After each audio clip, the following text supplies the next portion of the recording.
آپ تمام احباب کو اس پربرکار تقریب میں تشریف آوری پر میں جامعہ نعیمیہ کی انتظامیہ، جامعہ نعیمیہ کے اساتذہ اور طلباء کی جانب سے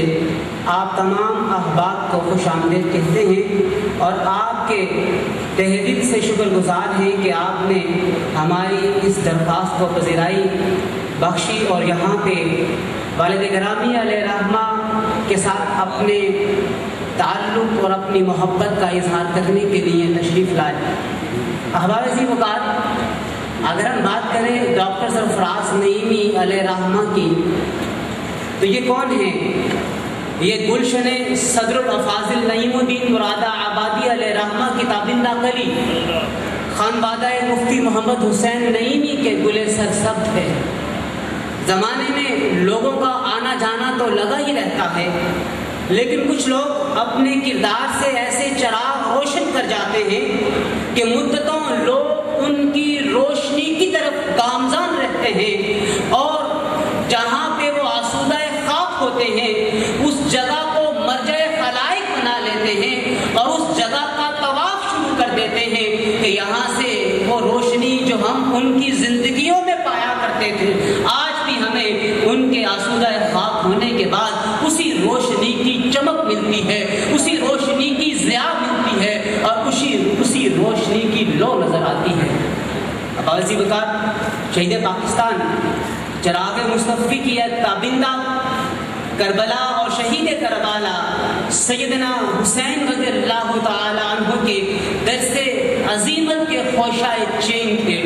محترم حضرات، اگر ہم اسلامی تاریخ کا مطالعہ کریں تو پہلا گروہ جس نے دہشت گردی اور اسلامی ریاست کے خلاف مسلح جد و جہد کا آغاز کیا وہ خوارج کا گروہ تھا، جو سیدنا حضرت علی رضی اللہ عنہ اور سیدنا معاویہ رضی اللہ عنہ کی جانب سے مسلمانوں کو خون ریزی سے بچانے کے لیے ثالثی کے رد عمل کے نتیجے میں منظم گروہ کی صورت میں ظاہر ہوا اور اس نے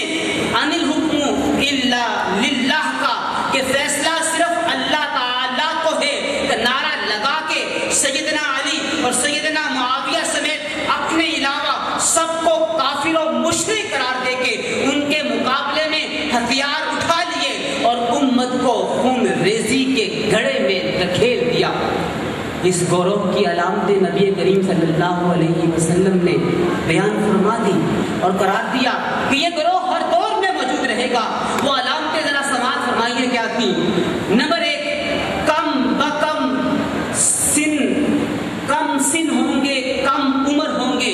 نمبر 2، سیف الاحلام ہوں گے، یعنی عقل سے کورے ہوں گے، اور اگر آج کل کی زبان میں ہم کہنا چاہیں تو یہ برین واش ہوں گے کہ جن کے ذہنوں کو سادہ لوگ کی طرح ایک اس لوح کی طرح کر دیا گیا ہوگا کہ انہیں اس لوح کے اوپر یہ لکھ دیا گیا، یہ لکھ کر سکھا دیا گیا کہ تمہیں جنت ملے گی، اس کے لیے تمہیں خود کچھ دھماکہ کرنا پڑے گا۔ باوجی بکار آگے یہ بیان کیا گیا کہ یہ کافروں اور بت پرستوں کو چھوڑ کے مسلمانوں کو قتل کرنے کے درپے ہو جائیں گے۔ نمبر 4، ان کے نعرے بہت خوشنما اور خیر پر مبنی ہوں گے اور ہر سننے والا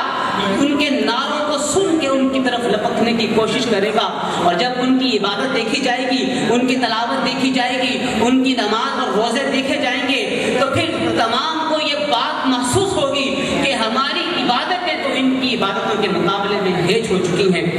حضرات، ڈاکٹر سرفراز نعیمی علیہ رحمہ جرأت و بہادری کا عظیم پیکر تھے۔ اس کڑے وقت میں جب ظالم ہر جانب دندناتے پھر رہے تھے، عدلیہ انتظامیہ ان کے سامنے بے بس ہو چکی تھی، قلمکار ان کے جہاد کے قصیدے پڑھ رہے تھے، پارلیمنٹ صوفی محمد بران اسلام پر اجتماعی طور پہ اپنا انگوٹھا ثبت کر چکی تھی، دینی قائدان انہیں مجاہد اسلام قرار دے رہے تھے اور ان سے مقابلہ کرنے والی پاک فوج کو دہشت گرد ثابت کرنے پہ تلے ہوئے تھے۔ سینکڑوں مدارس کے نام نہاد مفتیان فتویٰ دے چکے تھے کہ ان کے خلاف موت کے منہ میں جانے والے فوجی ظلم کی موت مر رہے ہیں، ان کا جنازہ پڑھنا درست نہیں ہے۔ سیاستدان سیاسی مسلطوں کے ہاتھوں یرغمال بنے ہوئے تھے۔ ایسے وقت میں ایک مرد کلندر نے کلندرانہ صدا بلند کی اور قوم کو بتایا یہ مجاہد نہیں ہیں، یہ اسلام کے مجاہد نہیں ہیں،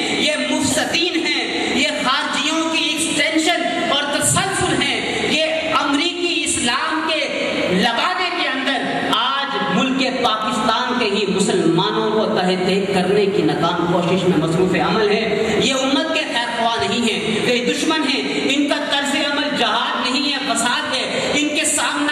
کے سامنے جھکنا اجتماعی خودکشی اور جناب امام حسین رضی اللہ تعالی عنہ کے مشن سے غداری ہوگی۔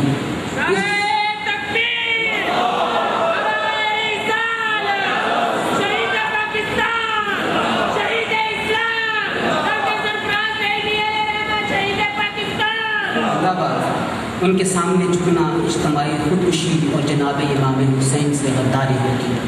اس جرم کی پاداش میں انہیں ناحق موت کا سامنا کرنا پڑا۔ ہمارے آج کے اس اجتماع کا مقصد یہ ہے کہ اکٹھے ہو کے، جمع ہو کے، آج یہاں پہ جتنی بھی شخصیات موجود ہیں، پھر اس عزم مصمم کو دہرائیں گے۔ ظلم و جبر، بندوق و خودکش حملے ہمارے عزم کو نہیں جھکا سکتے۔ دین اسلام کے وقار حرمت پر آنچ نہیں آنے دیں گے۔ حضرات گرامی قدر، اس موقع پر میں آپ سے یہ بھی درخواست کرنا چاہوں گا کہ دہشت گردی کی اس تحریک کو محض امریکہ دشمنی اور انتقام کے تناظر میں دیکھنے کی بجائے اس کی حقیقی فکری اور تناظری اور نظریاتی تناظر میں اس کو ہمیں پرکھنا پڑے گا۔ اس کے بغیر پھر ہم اس کا درست تجزیہ بھی نہیں کر پائیں گے۔ کیا یہ حقیقت نہیں کہ یہ لوگ اسلام کو اس اسلامی ملک میں، جسے ہمارے بزرگوں نے اسلام کے نام پر حاصل کیا، اور وہ یہ سمجھتے ہیں کہ یہ اسلام کے نام پہ حاصل نہیں کیا گیا، یہ اپنے منشا کے اسلام کے مطابق بندوق کی نوک پہ اس ملک کو چلانا چاہتے ہیں؟ کیا ان کا مقصد اسلام پھیلانا نہیں ہے؟ ان کا مقصد مسند اسلام آباد پہ قبضہ کرنا ہے۔ کیا یہ حقیقت نہیں کہ امریکہ دشمنی کے نام پہ مسلمان بزرگان دین کی درگاہیں اور مساجد ان کا پسندیدہ ہدف ہیں، اور یہ اپنے سوا سب کی تکفیر کے قائل ہیں؟ کیا آپ یہ بتائیے کہ کیا ہم انہیں اس کی اجازت دے سکتے ہیں؟ آپ یہ بتائیے کہ کیا ہم انہیں اس بات کی اجازت دیں کہ یہ ناحق مسلمان کے خونوں سے اپنی ہولی کھیلے؟ احباب، ہمیں قطعاً اس کی اجازت نہیں دینا ہوگی، اور ہمیں انہیں ان کی ہی زبان میں سمجھانا ہوگا۔ محترم سامعین، شہید پاکستان کی دوسری برسی کے موقع پر میں بڑے دکھ کے ساتھ اس بات کو عرض کرنا چاہتا ہوں کہ پرویز مشرف کے دور میں حکومت پنجاب کے خارجی فکری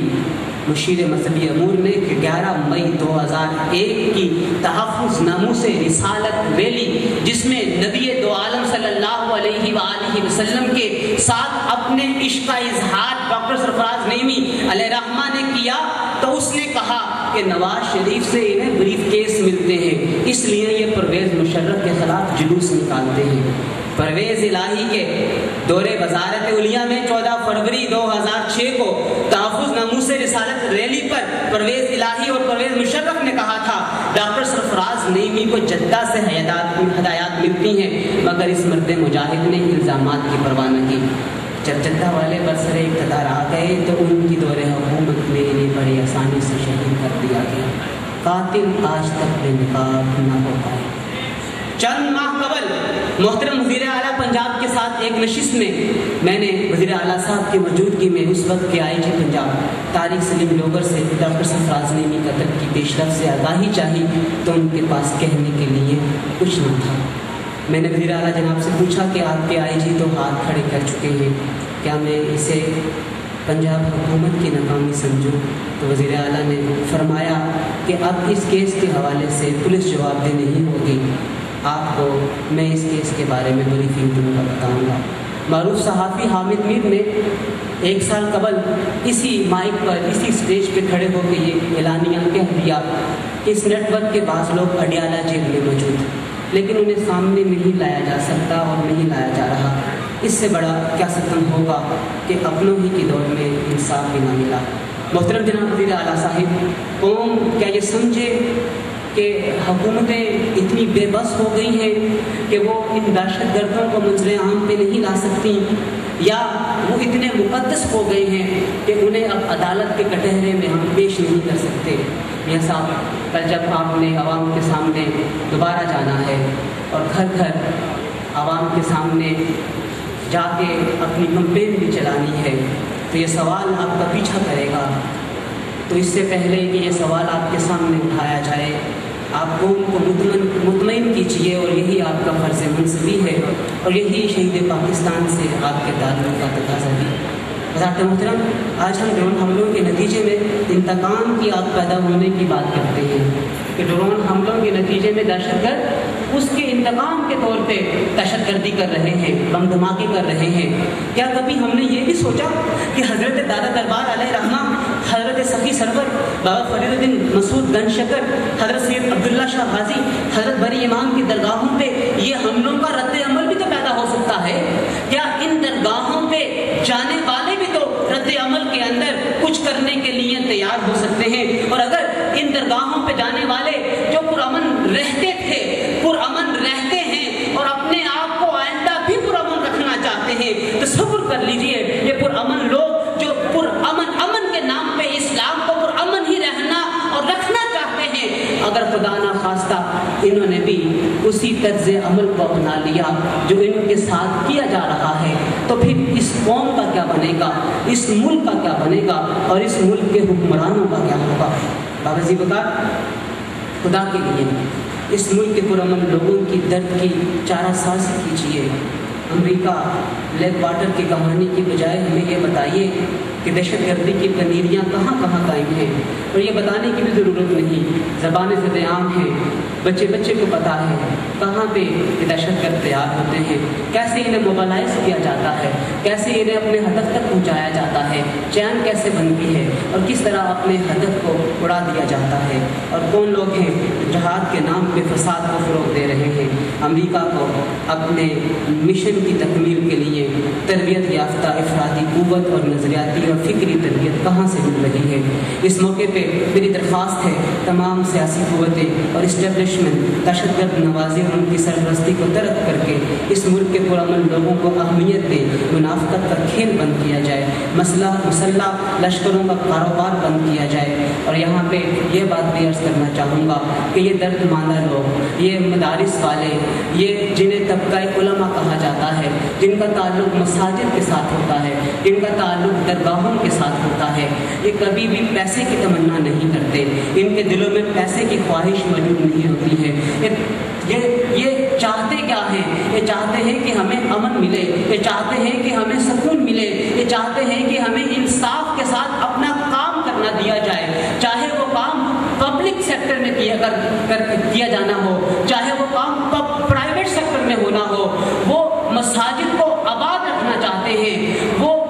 دہشت گردی کے نام پہ مساجد کو بند نہیں کرنا چاہتے ہیں، وہ مساجد کے لیے اپنی پوری زندگیاں ان کی آباد کاری کے لیے لگا دینے والے ہیں۔ پرائیویٹ سیکٹر کے اندر تو ان کے لیے بڑی ہی سہولیات میسر ہیں، پرائیویٹ سیکٹر کے اندر تبانگ ڈھول اپنی آواز کو نکارے خدا بنا کے، نکارے حق بنا کے، نکارے خدا بناتے ہوئے لوگوں تک پہنچاتے ہوئے نظر آتے ہیں۔ لیکن میں یہاں پہ ایک گزارش بھی کرنا چاہوں گا کہ ہمارے وہ احباب، ہمارے وہ علماء کرام، ہمارے وہ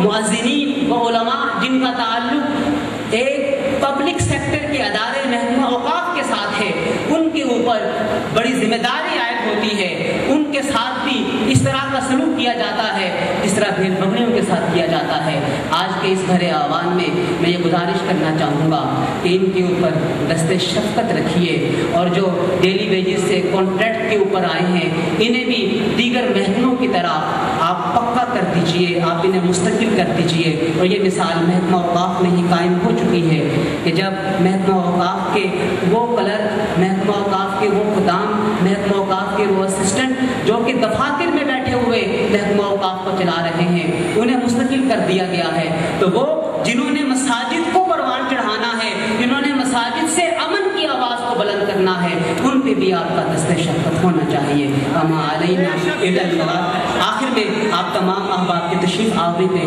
میں آپ کا شکریہ ادا کرتا ہوں۔ السلام۔